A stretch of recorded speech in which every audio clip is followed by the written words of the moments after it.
And we're live for the last episode of Ally Chats. Episode 4, Inclusion. So while I wait for people, I'm just gonna do some breathing.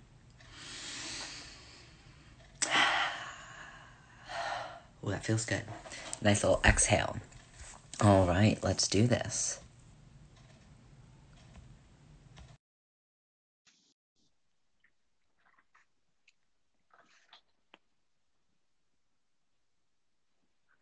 Mama's in. Awesome. Hello, Henry. Hello. Happy Sunday. Happy Sunday. How are you doing? Oh my God, I'm doing great. So I decided to leave home, still obeying the stay-at-home orders and all that. But my ex-spouse was a dream of hers to buy like a tiny little house in Cape May, New Jersey, which is kind of way south, right, in Jersey. Because for years, we spent every summer renting a house just for vacation for a week and bringing our kids down here. So she finally realized her dream, and we haven't gotten together in a while. And she said, why don't you come down for the weekend? My kids are here too. So it's like a little bit of a reunion, you know? Yeah. That is lovely. Yeah. Wow. And it's been awesome. So we've just been hanging out, playing cards, chatting away. It's rained, but it's great because even when it rains, like you're down here, you could just like, it's perfect to stay in and read a book, whatever. It's just been awesome, you know? That sounds so lovely. You're fortunate. Yes. Yeah, last night, my mom's sister and I did a little happy hour out on the porch. Okay. And it was beautiful weather. And now, of Yeah. course, we have the rainstorms and the thunder, and I'm probably going to lose electricity another 12 times. Oh my God. But until then, and even if you lose it, like you just take, like I've learned through all of this quarantine stuff to like, you know, you were doing those breathing exercises to just take it in, let it out slowly, and just, you know, count your blessings. We're fortunate in so many ways, you know, so many ways. And you know what? This is bittersweet because you and I can't remember when we talked about this, but we committed to doing this, and I have had such a great time interacting with you this way and having the audience sort of like participate with us. Your fans ask their questions. It's been fun. I know this is the last one of the series that we committed to, but something tells me that you and I will find a way down the road again to say, you know what, we need to do X, we need to do Y, and like we'll do it. We'll figure it out, right? absolutely. Absolutely. Yeah, this is great. This is great. What do you think? I mean, how have you felt about these? I think like what it proved to me was, like we said from the beginning, for the people that might just be joining the fourth one here, definite need, like this idea of human connection, of constantly being open to informing, educating, connecting. That just leads to understanding, empathy, and going back to that idea of human connection. By doing this, we're building community, you know? Absolutely. And that's the thing that our web series of Ally Chats was a natural like progression of our conversations and of our relationship. And we realized that if we had these conversations live or publicly, that we're likely not the only ones who have these questions or maybe these doubts or have this desire to understand, but just need to be in an environment that is open and welcoming for dialogue. And not saying that we have to agree, because I personally think that the best conversations or the places where I have personally learned a lot come from interacting with folks who come to me and honestly say, like, I just do not understand X, Y, or Z, or I'm confused about this, or I'm worried about this. And having those conversations, knowing, like I always say that when we have these open dialogues, we understand that we are starting from this place of respect and like respect and support. Curiosity in a good way. Right? Curiosity, the fact that we are all, like, I strongly believe that we are all life learners. There's no such thing as like learning stopping once you leave school. And so we're just bringing this idea of every day you can learn something new, every day you can make a new connection, and every day you can support and uplift queer and trans folks more specifically. And so we're hoping to provide that information for folks to be able to do those things. And one of the things I thought about as part of this series is this very natural human tendency to avoid talking about something that might make you uncomfortable. Just completely avoid being in a state of awkwardness. But when we do that, and that's just fear, that's like a natural human tendency. Well, race relations or queer topics or whatever it might be, we're afraid that if we engage someone that doesn't agree with us, that we're moving into territory that's dangerous. And so we don't do it. We avoid it. And I think that's such a big mistake. I think if you've got people that are genuine, like you said, it has to start with respect. So if you're coming to the table, respecting each other, seeing each other, we're here, I see you, you see me. And I might say something that in a different context, if someone didn't know what was happening in this space, might say how insensitive or how ignorant. But because you and I know we're on this journey of exploration, of curiosity, with the goal of understanding each other, nothing is stupid. Nothing you say is offensive if it's coming from a genuine place of help me understand. And I think that's what it's Absolutely. been. Because in the Yeah. first few episodes, I kind of said a few things that I was like, oh my God, like this is like not, but you immediately put me at ease and said, no, there's nothing dumb about like what you just said or what you just asked. But that's the fear I'm talking about, that people like shut down because they're afraid, oh my God, if I say this, are they going to think I'm thinking this other thing? And we spin this in our heads and then we don't have the conversation. So, Yeah. And I personally, I strongly believe that, so if I say the word conflict or confrontation, most folks are going to have a negative association with those terms. But I would like to challenge everyone to see confrontation and conflict not as something that is inherently negative, but as an opportunity for both parties to grow and learn multiple perspectives. Because most of the time when we think that we have a conflict or we think we have to confront someone, it's because you have two potentially differing opinions or voices or beliefs, whatever it may be. And this idea that confrontation is this scary negative thing isn't necessarily true. agreed. Interestingly enough, I love confrontation. And I love confrontation because I approach it in a way that's saying, I have this lens of understanding things, and I see that you have a different lens of understanding things. So technically, our views are going to be confronted, but we're going to have a conversation about what is different, what is similar, and maybe why we It's a come beautiful from those way. different Yeah. places. Yeah. And so that confrontation, there's nothing negative about it, right? There's nothing inherently wrong with having a conflict of opinion, a conflict of beliefs, whatever it may be. Yeah, And it's not, confrontation doesn't automatically equal a fight. No, it's exactly, not just me against you, and then someone's going to walk away a winner, and the other person by default walks away a loser. You're right. Confrontation can be a very constructive, productive, mind growing, expanding thing. And exactly. that's what we've created here, which is awesome.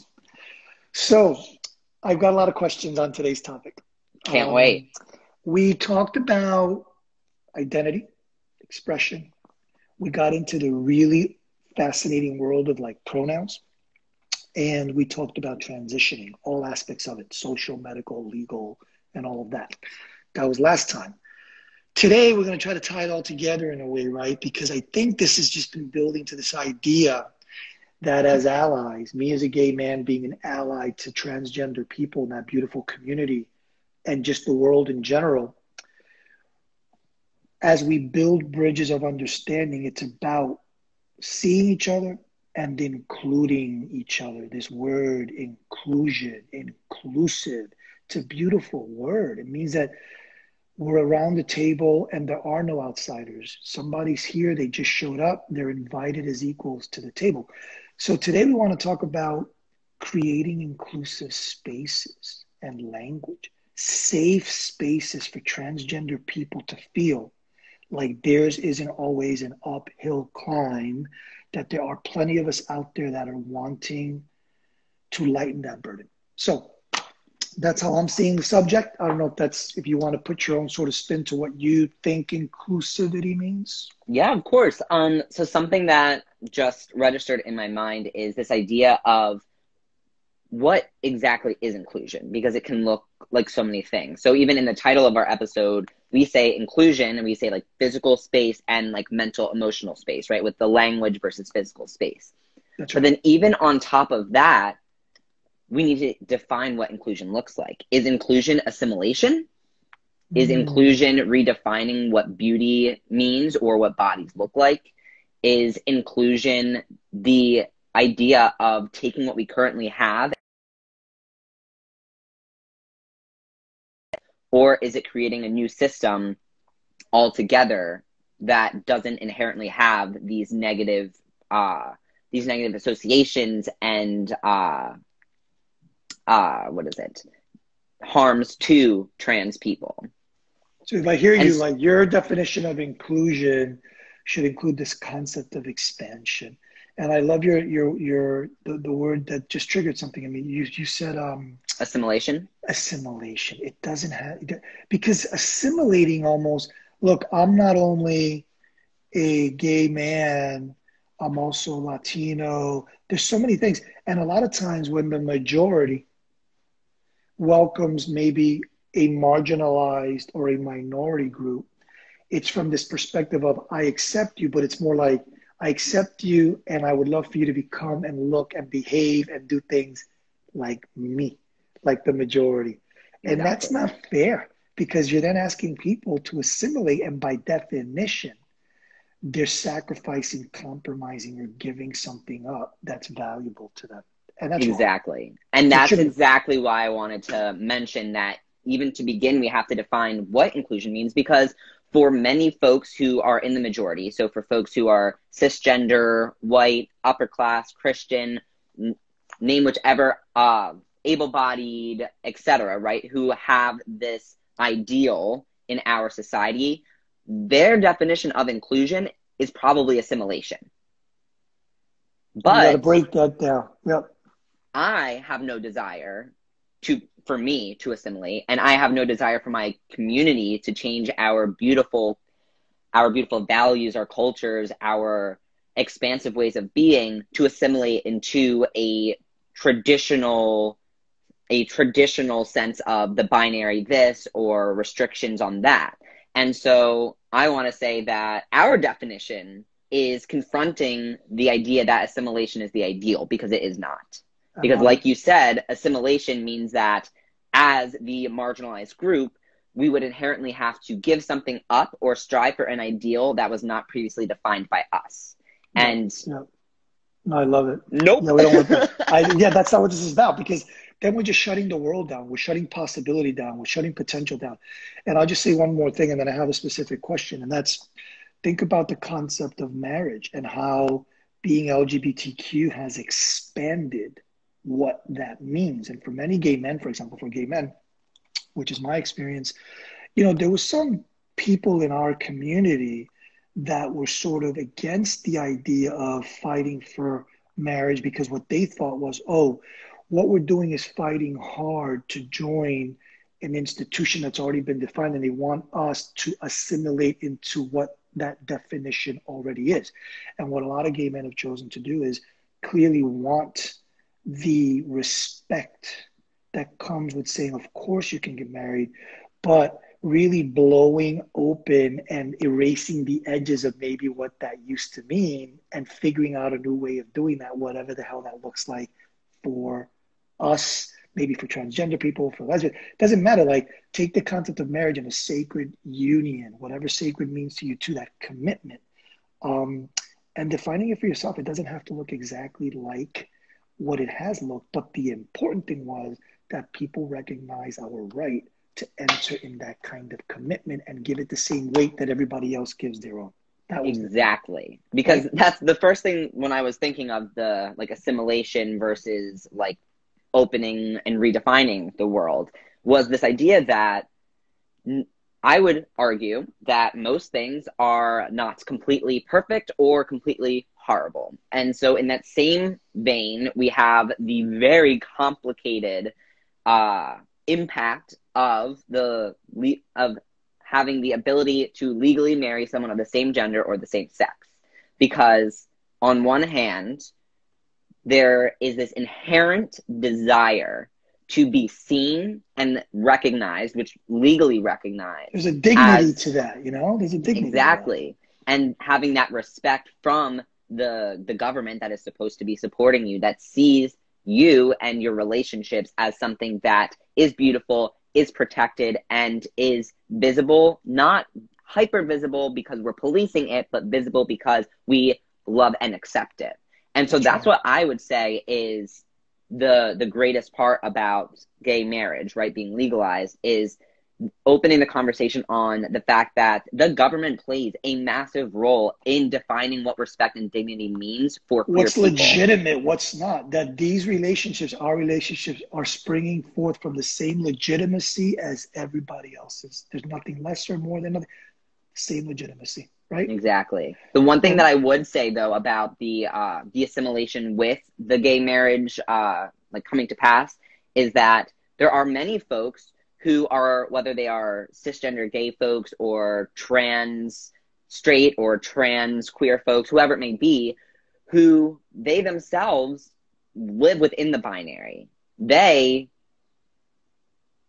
if they're, let's say, if they are a trans man, right, they follow society's ideals of what it means to be a man. And in that case, they may also hold up the traditional sense of marriage being between a man and a woman. So it doesn't necessarily mean that just because we're queer or just because we're trans or whatever it may be, that this idea of assimilation is a no-go. But I know that for me, as someone who is gender expansive, who historically there are limited terms and respect and laws and regulations that actually protect and serve me, that form of assimilation will not work.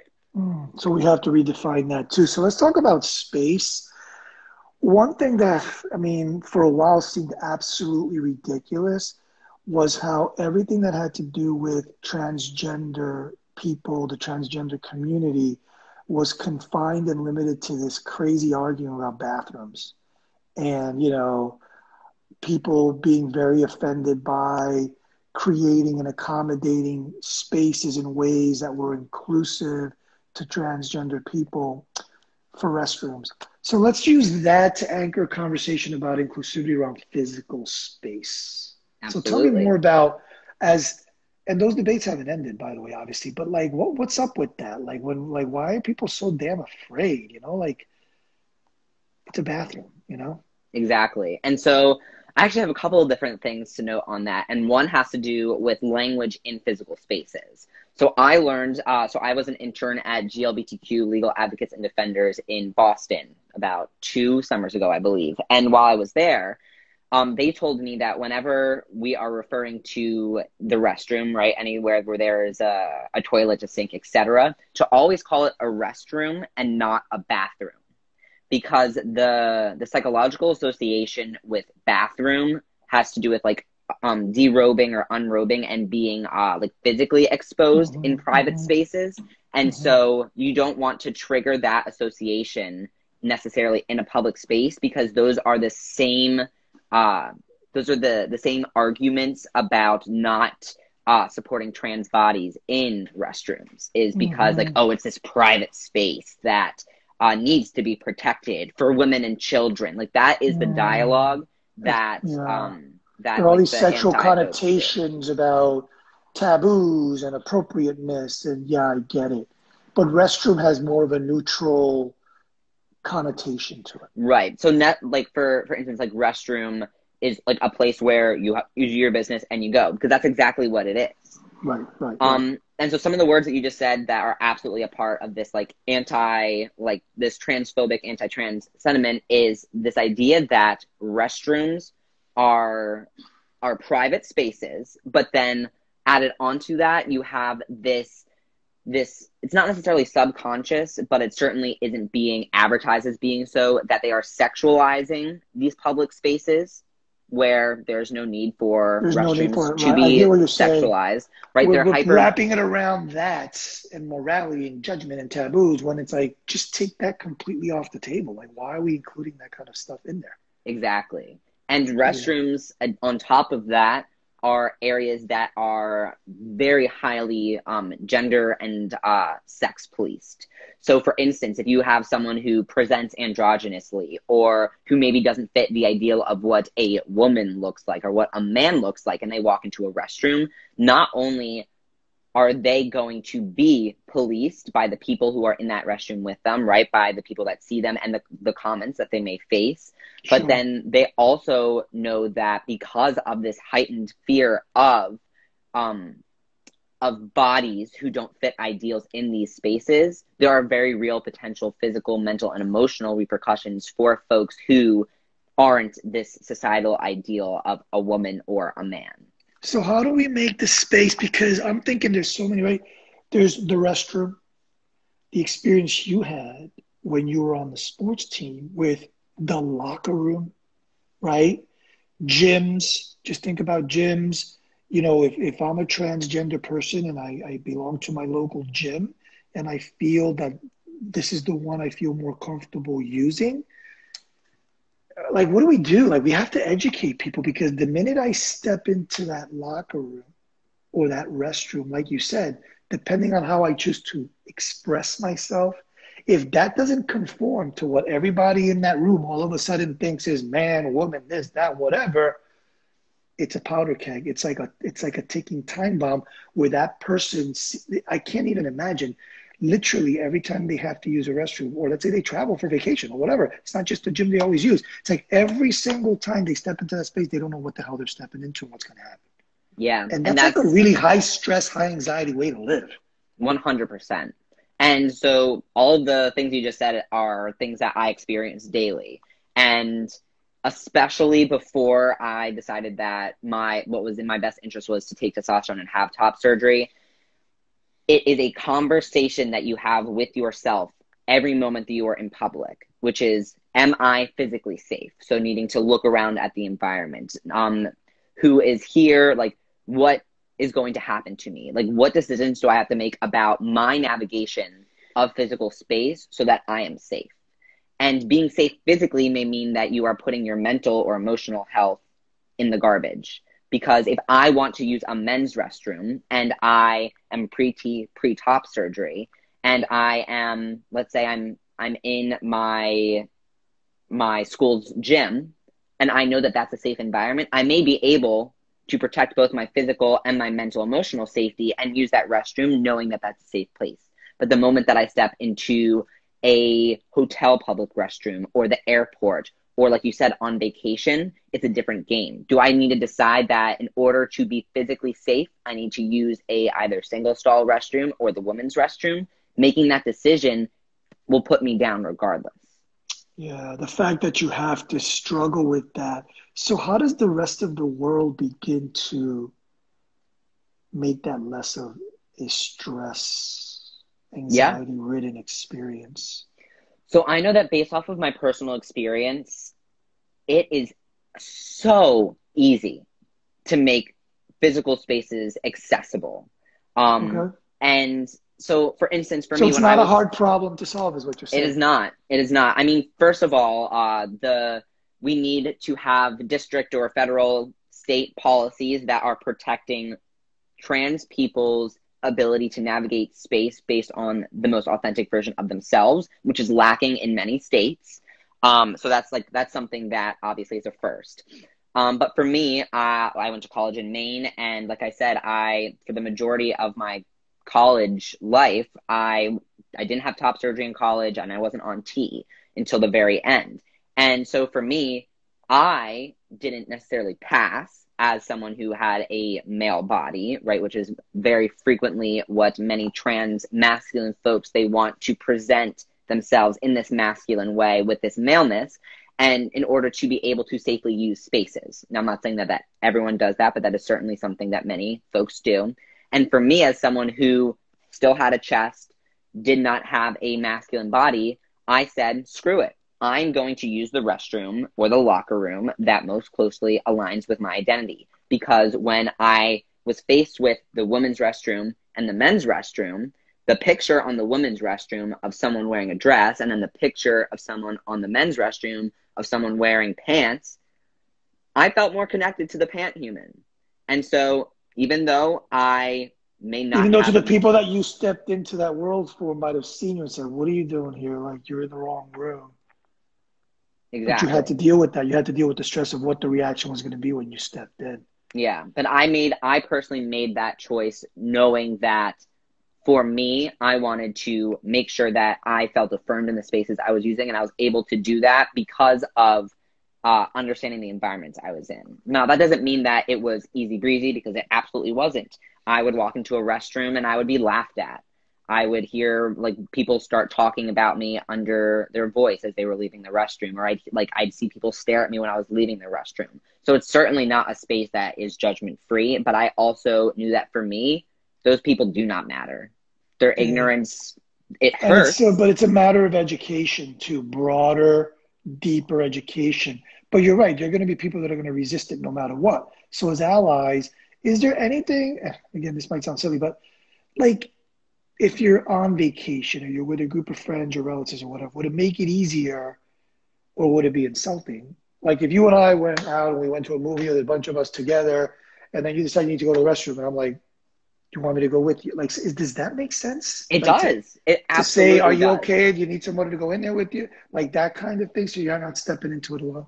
Yeah, so I think that, so in that instance, let's say it's a new space or an unfamiliar environment. I think that if you are with a queer or trans person in that environment, doing a check-in either before you get into that environment, while you're there, and after, saying like, what do you need to be able to be affirmed in this space and be safe? And that could Okay. be, do you want we can both go use the restroom when you have to use the restroom? Or should we all be wearing pronoun pins? So when I go out in public with my family, they all wear their pronoun pins with I'm me, gonna write that down. I like that. because Yeah. that way I'm not the only one that has a pronoun pin that says they, them. My mom and my sister have she, her pins. My dad has he, him pins. And that way it's not making me hyper visible as a trans person who wants my pronouns to be respected. I have my allies Mm, in my team with me that when we go out in public, they wear their pronoun pin. I love that. The hypervisibility, right? You don't like just having you stick out by yourself. Or no, we're here together. And like, yeah, I love that.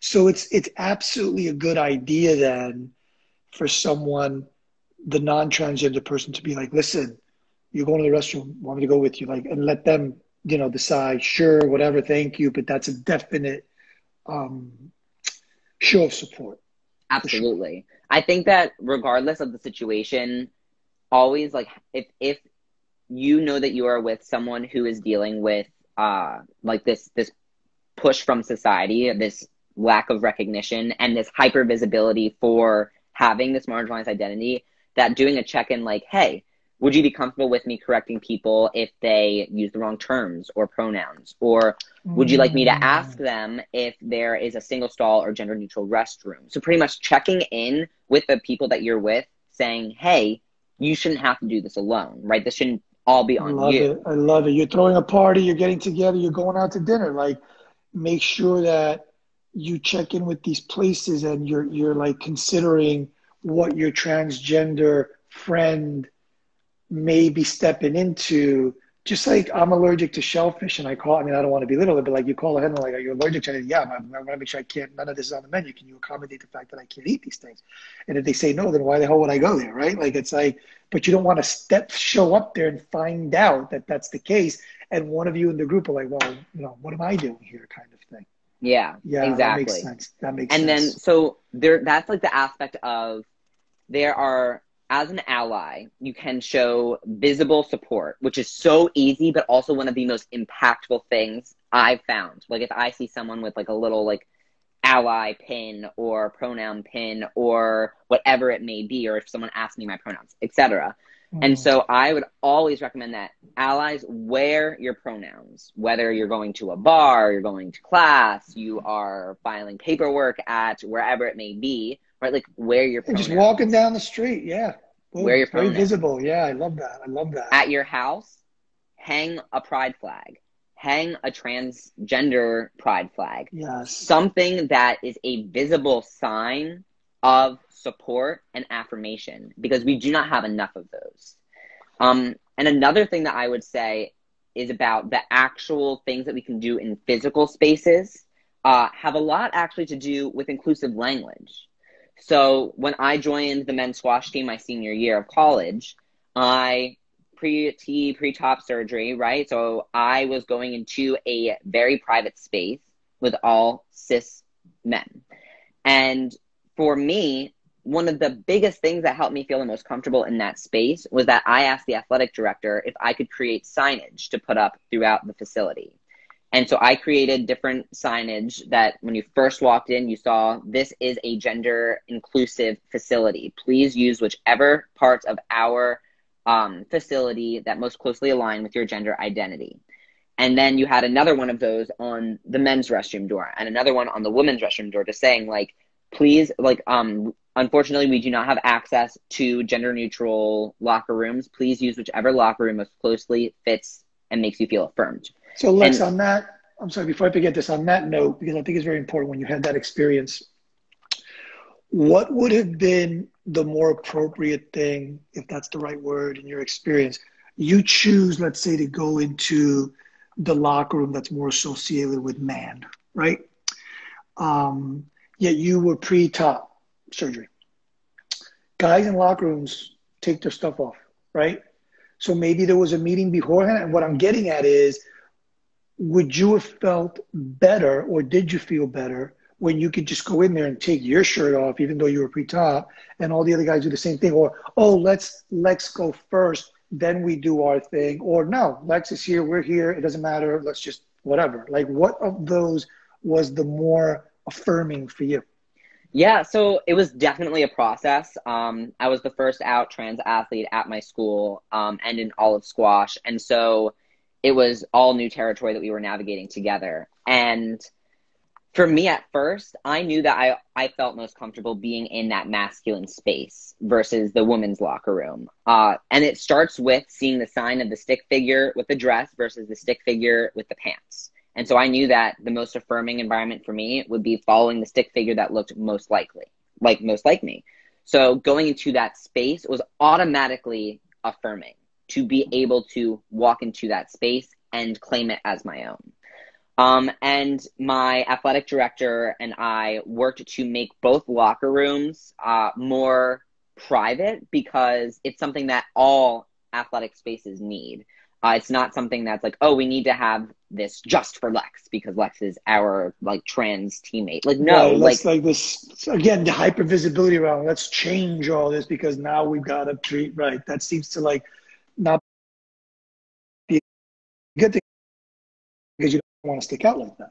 Right. And so what my athletic director was like, asked me, do you need, like, are there any things in the locker room that can be physically modified so that it's providing a more like private or comfortable environment? And so he saw that there was a place where we could put up like a rod. So there's like a little changing area. And then we put up double curtains on the showers. And those were things that he explicitly said, like, this is not just for you. These are things that this space needs regardless. And so then we did that physical like adaptation to the locker room. And so I started the beginning of the season, I would like dip into the locker room and I would change like behind the curtain before anyone got in, or I would finish stretching and I would race to the shower first so that I could change without anyone seeing me and going in, to the end of the season where we're walking around naked together, all my teammates and I. So it was a process. It was a process. And did you guys, for language and space, like all of it, were there, because these are all teachable moments. So, I mean, to what extent did the coach or you guys without the coach get together to have discussions about this to make sure that everyone, if someone had a question or was feeling uncomfortable, whatever, did you have those kinds of meetings? Yeah, so we did. I came to the decision myself that it was mentally destroying me and hurting me to remain on the women's team because I wasn't a woman, and being called ladies or women or girls or all the associations on that team was not working for me. And I started to hate the sport that I loved. And so I made the decision that I had pretty much two decisions. I keep playing squash, but on the men's team, or transphobia sucks and I'm barred from playing on the men's squash team, but I can't return to the women's squash team. And I was the captain of the women's squash team for 2 years. So this was a very big decision for me. And so I went to the athletic director with my written letter saying, like, these are the NCAA rules and regulations. Here are the state rules and regulations. And I am legally allowed to play on the men's team. And because I can beat half of the men on the men's team, I'm going to play on the men's team. You're a man. And so I gave that letter to the athletic director. And he was like, this is great. Thank you for, like, bringing this to my attention. I'm going to look into it. We had a meeting the next day. And that's when he had showed me a video of the locker room saying, like, here are some things I think we can change. Super supportive. And then what we did was, it was the athletic director and I, and we had a meeting with our coaches where we told them I would be switching teams. Then the athletic director and I, the coaches and the co-captains, athletic director and I, coaches, co-captains, and the women's team. And then all of us, coaches, co-captains, me, athletic director, and the men's team. So my new team. And that's how we shared that I would be switching teams, that it was what was best for everyone. And I was so much more comfortable and affirmed and had the best athletic experience being on the men's team. I love it. I love that story because that's just a very real personal story. And that's just your story. But every day, countless transgender people, right? That's what we mean about inclusivity. We want to create workspaces, public spaces, private spaces where allies and others really go out of their way to let transgender people know that they're being seen, that will respect who they are and they belong and they're as legitimate as any and everybody else. That's the point, you know? Exactly. And just from this conversation we had here in the last 30 minutes, honestly, it doesn't really seem that hard. It really doesn't. Because it's like, not. How hard is it to ask someone if you want and can accompany them to the restroom if it makes them feel safer and give them that choice? Or to, we as allies wear those pins, make it known through stickers, flags, whatever. Because the other thing I was thinking is, because if people are ever in a dangerous situation, I'm thinking I'd want to know as a gay man if I was somewhere and I saw a flag or something that hey, that potentially is a place I can run to for safety, because the people are making it so obviously known that, yes, you're welcome here. Exactly. You know?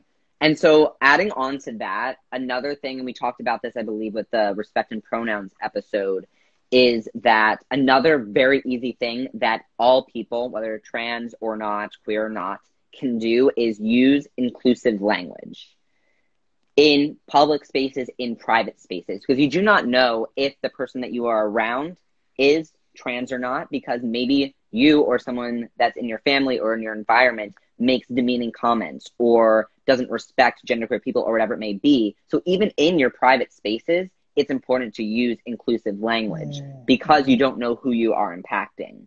Yeah. And then on top of that, the idea of there are so many ways to visibly show allyship that can truly save someone's life. So if you have an office at work, putting a safe space sticker, if you have an email signature, or if you have a bio or a blog or whatever it may be, simply in your tagline saying trans ally, right? Like I said, you could wear pronouns, you could do whatever it is. If you hear someone using very gendered language where it doesn't need to be, such as we're having a meeting at school, right? And the principal says, ladies and gentlemen, there's no reason to say that. You can say scholars.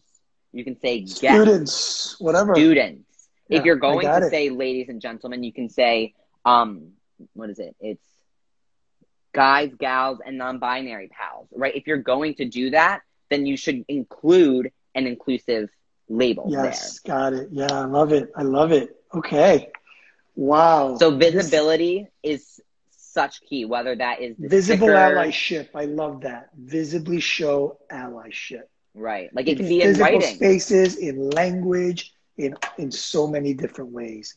And I bet you that if people went to your website, you're probably going to have a bunch of links to show people exactly how to do that. So, exactly. Right?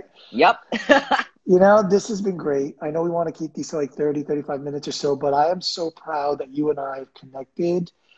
I'm just happy that I've learned so much, and that the world, like, again, I go back to this idea that I'm so much better off for just connecting and opening my world to people that are not like me, and I'm not like others, and you know, and that's it's okay. And it's It's just beautiful. awesome. It's awesome. It's just awesome. You know, Sees someone's the like, world "What's in more happening?" I colors. just We joined. love it. Yeah, I'm sorry. You know what? But and you've been putting the videos Yes, the on your videos are website. on my YouTube and my website. So Yeah. folks can check out all of the videos from episode one until this episode will be up as well, with resources that are specific to each episode below as well. And I am, as always, a resource available for everyone, whether you are looking for more information because you are questioning your own identity, or like Henry, you realize that just because you're queer doesn't mean that you know anything about being an effective ally for trans people having this conversation, or if you're someone who completely disagrees with me, if you are open to having that respectful conversation. And so please, Nice. everyone, know that I'm a resource. That is why I'm here. You're Uh, amazing, Lex. Amazing. Always. It's been a pleasure. I hope folks that have been joining have gotten some good stuff out of this and maybe carry it forward as well and do it with other people. But this has been awesome for me. Big hug to you. Hopefully, we'll get to see each other soon after this whole COVID-19 eases I up and hope. we can get together in Center City, Philly, or whatever.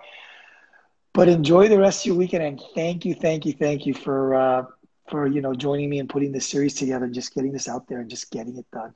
It's Thank you awesome. so much, Henry. Thank you for working with me to cultivate this space where we can have this conversation and hopefully save other people's lives because of showing what support and affirmation and what our job as citizens is to support those that are most marginalized. Like I've always said, transgender people are amazing, beautiful, and we can learn so much. And I'm so glad you guys are doing what you're doing and just going out in the world and being who you were meant to be. So thank you so much. Thank you, All right. Henry. Take care. Chat Have a good soon. weekend. You Bye. too. Bye, everyone. Stay safe.